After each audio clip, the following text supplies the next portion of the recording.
everyone and welcome back to my channel. First of all, I apologize for the bad lighting. The sun has decided to come out and shine right now, which is perfect obviously, but not so perfect for when you're trying to film a video. However, today's video is, as you can see from the title, going to be all about sharp objects, both the book and the movie, because I have recently reread the book and last night I finished watching the TV show, and after that I knew I had to do this video because I have a lot of feelings, I have a lot of things to talk about and discuss with you guys, so I knew I had to do this. There was just no way around it. I'm going to do this video in two parts. The first part is obviously going to be a non-spoilery part in which I talk about my feelings on the book and the TV show without spoiling anything, and then in the second part I'm obviously going to go into spoiler territory, so I will give you a fair warning before that happens. But first of all, let me give you a quick synopsis of the story, which is luckily the same in both the book and the TV show.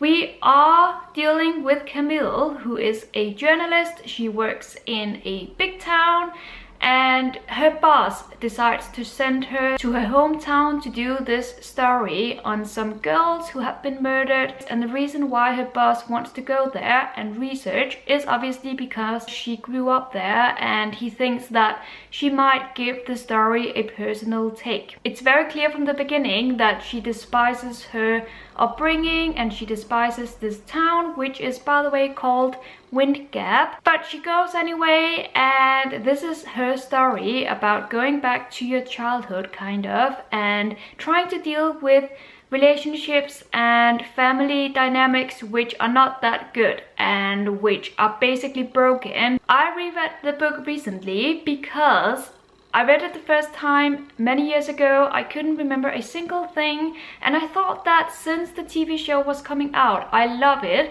when I'm able to read the book first and then watch the show. So I did just that, and I will say I was surprised at how claustrophobic the book is.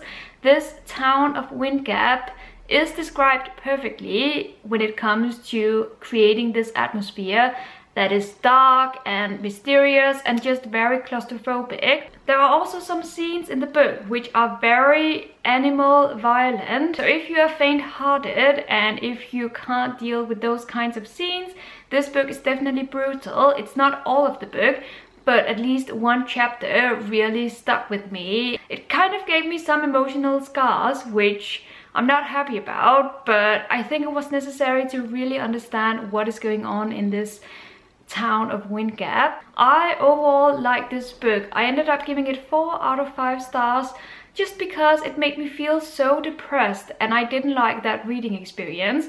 But that's not to say that the book isn't good, because that was the purpose of the setting, and that was definitely the purpose of this whole book, just to create this very depressing setting that sets the tone for this mysterious and gory story which will blow your mind and just be so good. There are so many layers to this story which I loved. And also what I love about this book is that it's very much about the characters. It's a character study. It's not too much about the crime in itself, even though that is obviously also part of the book. So 4 stars to the book. The TV show blew my mind. If I had to rate it, I would give it 5 stars out of 5 without any doubt.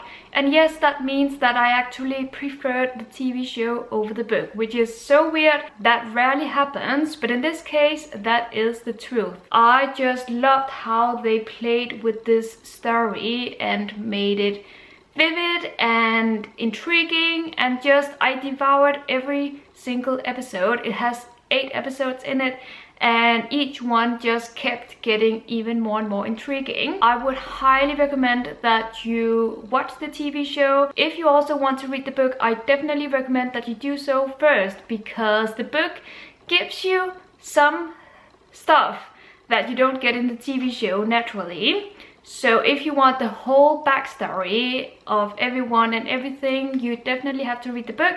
But the TV show is definitely great if you just want to know the story and want to watch a great show.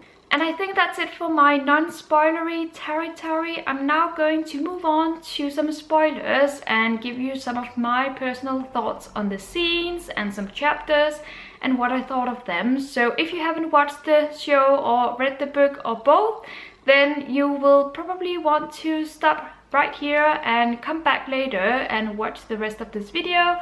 But for those of you who have watched the show or read the book, this is where we get to discuss. I have written down some notes which I wrote last night just after finishing the show. I had so many thoughts in my head that I had to get down on paper. If we start with the book, I know you know what scene I was talking about the animal violence. I'm obviously talking about the scene with the pigs, in which it's described how this village works with the pigs and how they treat them, and they don't treat them very well. This scene just has given me emotional trauma, as the scene in which we have a pig lying, and then we have several piglets who are placed near the pig to be fed. And this poor pig is basically bleeding because there are too many piglets and she is not feeling very well. It's hard to describe, but I'm curious to know if you reacted in the same way when you read this chapter, because it was one that I almost couldn't get through, and I was very curious to see how they did it in the TV show. I was very happy to see that it wasn't as bad in the show as in the book. I felt like it was kind of showing us the surface of things that we were explained in the book, which was fine with me. I didn't need any more explanation, but I was happy to see that, because that could have been a very horrible scene to go through. I guess most of my talk in this section is going to be about the TV show. First of all, I would love to talk about the cast, because I would like to know, do you also feel like every single person in the TV show was perfectly cast? There is not one person in which I felt like I couldn't connect with them. They didn't correspond to what I had read in the book. It was just so perfect. Camille was fierce. I mean, I've never seen Amy Adams in a role like this, and she acted it perfectly. The mother, I don't know her real name, but Adora, she was anything but adorable, if you understand what I mean. Emma was even better than I would have thought. I mean, in the book, I had a picture in my head of Emma, but the girl we get in the TV show was even better than what I had imagined. I don't know what it is. I think it was her facial expression, her mouth, her smile, her eyes. Everything just worked perfectly. We get this girl who is kind of overwhelmed with her mother and the way she lives, and she has these two sides to her which come across perfectly when she goes from being at home to being out with her friends. One thing I was especially interested to see was how they were going to do the scars on Camille's body, because it's just such a unique phenomenon to have your body covered in words, and I had a hard time figuring out how they were going to portray that in the TV show. But once again, I was blown away. I think that they did it perfectly. It wasn't too overdone. It made sense, and I love how in the scene when Camille shows her body to John, she is naked in front of him, and he starts reading aloud these words. She says, "You are reading me."